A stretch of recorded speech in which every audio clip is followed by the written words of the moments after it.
Episode 57, the Audio 101 Show, Part 1. Today, I browse the podcast recording glossary and I simplify the language of audio engineering. And you are listening to episode number 57 of Mike Murphy Unplugged. Learn, create, move forward.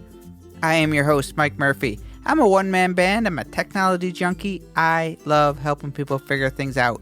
And I am really excited to be here with you today. The goal of Mike Murphy Unplugged, it's to help you learn what you need to know in order to create online content so you can move forward in business and in life. In this episode 57, it's part 1 of Audio 101. So that means there's going to be another part next week. Today, we learn the basics and the fundamentals of audio that all podcasters and content creators need to know about. I'm going to define and simplify several common audio terms and concepts that I wish I knew better before I started podcasting. And then next week, episode 58, that's going to be part 2 of this Audio 101 series. I'm going to focus more on the post-production and the editing part. I'm going to define and simplify editing and post-processing terminology and techniques most commonly used in podcasting once the podcast has already been recorded. So by the end of this Audio 101 series, you will have a solid understanding of the principles and the terms associated with recording and editing podcasts and a very clear overview of the entire recording and editing process for podcasting. The goal of this series is really just to simplify the audio engineering part of podcasting that can actually be really intimidating and overwhelming for most new podcasters. This is the stuff that I wish that I understood better when I was just getting started. There are a lot of terms and lingo in the audio world, but this series is going to break it down to what you need to know to understand the language of podcasting. But first, as always, let's take a look inside of the Podcaster's Toolkit. In the Podcaster's Toolkit, it's the part of the show where I share a tip, tool, resource, or product that I think is going to help you in your online journey. It could be a new website, an app, a book, a podcast service, or just a new piece of gear or equipment that I think is going to help you. The tools of the trade. If you have a favorite resource or tool that you love and you want to share on the podcast, by all means, send it my way at mike@mikemurphy.co. And if you are a vendor or a product creator and would like me to test out a product or a service, please let me know. I'd be happy to test it and share it so long as it's going to benefit my listeners. In this Podcaster's Toolkit, I have the Cloud Lifter CL1-A mic activator. What the? I've talked about this product in the past, but it does deserve its own spot in the Podcaster's Toolkit as it plays a major role in my podcast setup. The simple version is that the Cloud Lifter adds 25 decibels of ultra clean gain using what is called phantom power to your dynamic microphone, so your audio interface or your preamp does not have to work so hard, and the end result is a much cleaner sound being recorded. So my microphone is the Shure SM7B. This is a dynamic mic. It's very popular in podcasting, as well as there's another mic called the Heil PR40 or the Electro Voice RE20, all dynamic microphones, and they are all what is called gain hungry, meaning they need a lot of power from your preamp to work right. So you really have to crank up the gain, and that produces a lot of noise, which is almost impossible to fix in post-production. So enter the Cloud Lifter. What the Cloud Lifter does is this cool little retro box that makes a bridge between your microphone and your interface or your mixer. So when I speak into my SM7B microphone, the sound travels down the wire from the microphone into the Cloud Lifter, which then adds 25 decibels of really clean gain to the preamps, so the preamps then can be turned down quite a bit. And because the preamps are not having to work so hard to power it up, the recording is much cleaner and there's no noise. The Cloud Lifter does retail at $150, which is not cheap, but if you have a dynamic microphone for podcasting, I can tell you that with the Cloud Lifter, it is a great investment, and it's definitely made a huge difference in my setup. So on to episode number 57. This is part 1 of Audio 101. This episode and series comes with a huge disclaimer, and that is that I am not an audio engineer by any stretch of the imagination, nor do I claim to be a super expert in audio post-production.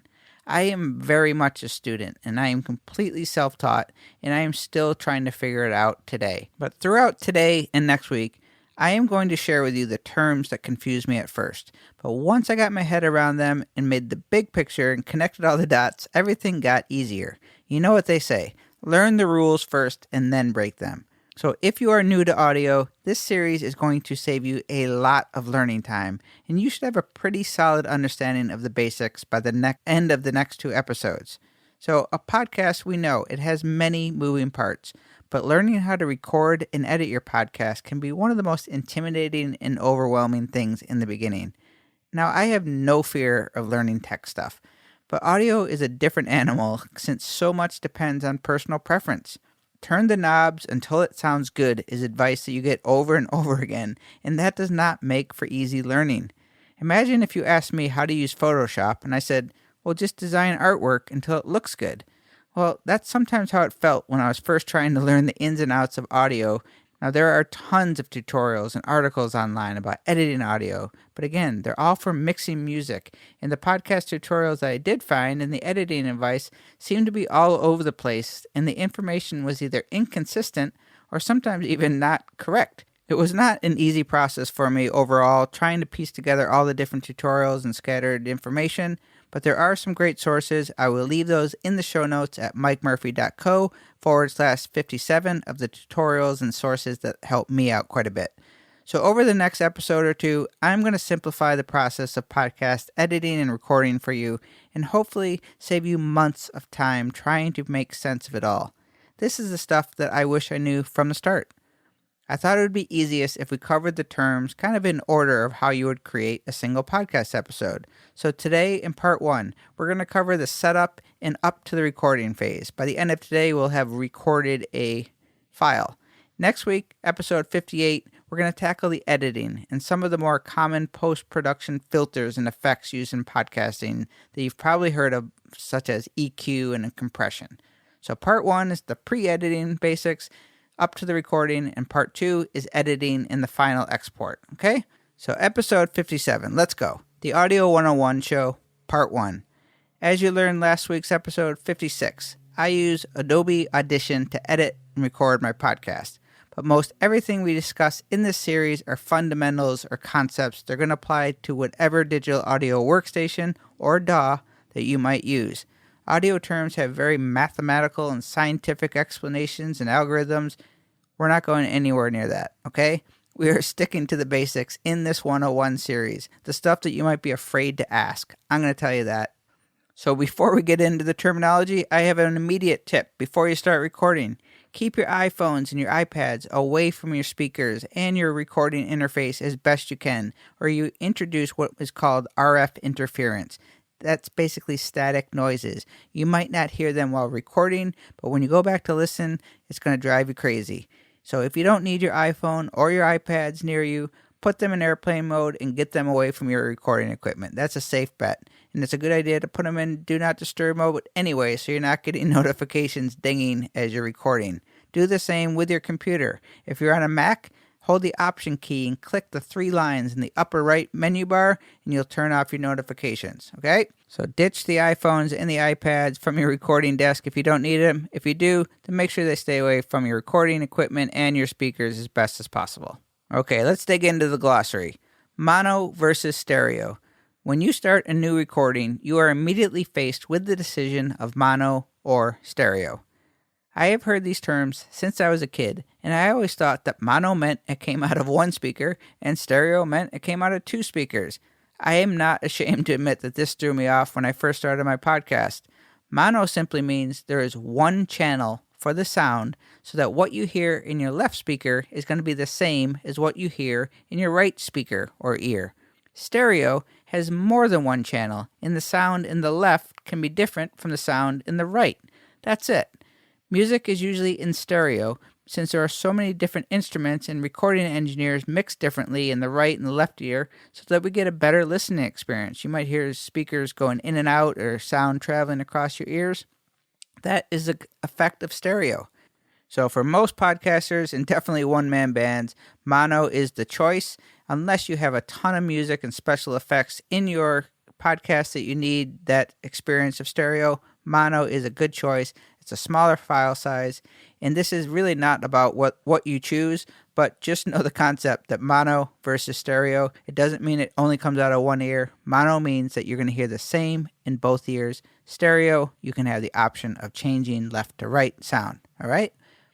Next concept, gain, levels, and dB. This is a threefer, since they're all terms that you're going to hear in the same breath most of the time in the recording stage, and many newbies use these terms incorrectly or lump them all to mean volume or loudness, and they just interchange the words. So understanding gain, G-A-I-N, and gain staging could be one of the most important things that you learn as a podcaster. There is a term called gain staging, and once I wrapped my head around it, I had a major breakthrough in the recording stage of things. I mentioned earlier in the Podcaster's Toolkit with the Cloud Lifter, as gain levels are set by your audio interface or your mixer to the microphone. The same concept as volume, you twist the knob to the right to increase gain and twist to the left to lower the gain. They are similar. But the key to a good sounding podcast is setting the gain levels correctly, and this is the basis behind gain staging. You know the term garbage in, garbage out? Well, use the G in gain and remember this phrase, because if you optimize the recording going in, you have a much better shot of getting a great sounding recording coming out. If the sound going in is not good, there's only so much you can do in post-production. And there are some good tutorials for gain staging that I will leave in the show notes. Next, levels. This is pretty basic. It refers to the bouncing LED meters or the lights that are green, yellow, and red when you're recording or playing back audio. You usually want the levels to be mostly green, with the louder parts hitting into the yellow. If you see red, that is called clipping or peaking. That is very, very, very bad. Never go into the red, or the audio is typically ruined in most cases. Next term, decibels, or dBs, as you will most often hear it in the audio world, and this is the number used to define where the levels are hitting. The one hard concept of dBs is that you want the levels to be in the negative. Where this gets kind of tricky is when you need to add stuff. So adding positive numbers to negatives, my head hurts talking about it, but all you need to understand is that 0 dB is where audio starts to clip. So anything in the positive over 0 is not usable audio. Keep everything below 0 in the negatives. Got it? When I record, I like to have the input levels hitting between minus 18 dB and minus 9 dB. They're bouncing in between those. Sometimes we speak loud, sometimes we speak quiet. So there's usually a range. Because I'm only going up to minus 9 dB, that's giving me what is called headroom. And that gives me room between minus 9 and 0 to add effects and get the levels up to a nice balance. Everything about recording and editing is balance and finesse. You don't want to go in too quiet. You don't want to go in too loud. Clean and smooth in the comfort zone, and the editing is going to be all that much easier for you all around. So basically in the pre-recording stage, you get everything dialed in. You look at the levels, you look at the gain on your mixer, your audio interface. You get everything the way they should be, and then you hit shift in the space bar in Audition, and you start recording. After you press record, you should start seeing a whole bunch of green squiggly lines going up and down, kind of looking like an EKG readout. What are they called? They are called waveforms. If you're a photographer, you might look at a waveform and compare them to the histogram. There's a whole bunch of algorithms and stuff going on there. We're not going to, but just know that the waveforms are a visual representation of your audio. And you may not believe it at first, but the more comfortable you get working with audio, the more you're going to be able to glance at a waveform and pretty much know the characteristics of your recording without hearing anything. When you see nothing on a waveform, that means it's silence. If you see the spikes going high, that means it's very loud. If you see short spikes, that means it's quiet. You kind of get it? And you'll know you're getting good at audio when you can just glance at a waveform and recognize individual words. For me, I say so and but a lot, and I can see those on the waveform.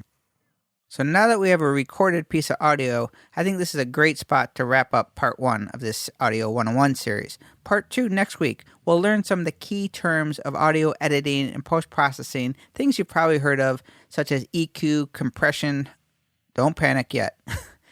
Takeaway from today. What I really want you to take away from part 1 and next week's part 2 is that you really don't need to be a sound engineer to be a good podcaster. but knowing the basics and the fundamentals are going to make everything a lot easier and less stressful from the start. Everything we discussed today is pretty simple and straightforward, but when I first started, I recognized all the terms and I kind of knew what everything was, but I really didn't have all the pieces of the puzzle together, and that's what I'm hoping to do for you. Just tell you the basics, what you really need to be concerned about. So my only hope after today and next week is that you feel just a little bit more at ease on the more technical and the audio engineering side of podcasting. So part 1 was really just to get you thinking and know that you have to do some preparation before you hit record. And next week, part 2, we have a finished piece of audio. Now we need to edit it and post-process it. And I'm going to break it down to you and make it really simple and easy for you to understand.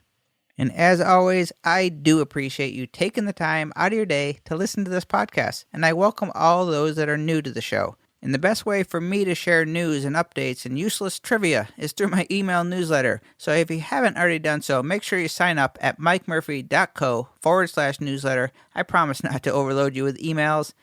And remember, I am available for more intensive one-on-one sessions if you want some personalized help with your podcast or your online business, or I am also doing custom installs of Divi, the WordPress theme I use. So if you need a site refresh or a brand new website or blog, let me know. Well, I thank you for joining me today. I hope you join my one-man band, and together we can learn, create, and move forward. Cheers.